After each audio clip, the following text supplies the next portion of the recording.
دنیا میں ہر عورت چاہتی ہے کہ میرا شوہر چھوڑ کے کہیں نہ جائے، مرد یہ چاہتا ہے کہ میری عورت میرے علاوہ کسی اور کو نہ دیکھے۔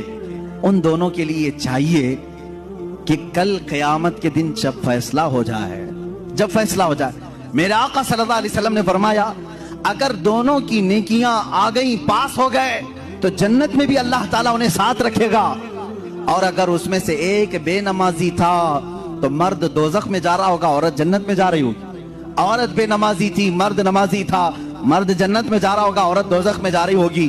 میں یہ سمجھتا ہوں محبت کرنے کا ایک تقاضا یہ ہونی چاہیے کہ جب دنیا میں ہم ایک دوسرے کو چھوڑ کر رہنا پسند نہیں کرتے تو ایک دوسرے کو نیکیوں کی اتنی تلقین کرو کہ کل قیامت کے دن بھی نام پکارا جائے تو ہمارا دونوں کا نام جنت میں جانے والوں میں ہو، میں بھی اس کے ساتھ ہوں، وہ میرے ساتھ ہو۔ یہ محبت ہے۔ عورت کو چاہیے کہ اپنے مرد کو نمازوں کی تلقین کرے، مرد کو چاہیے کہ اپنی عورت کو نمازوں کی تلقین کرے۔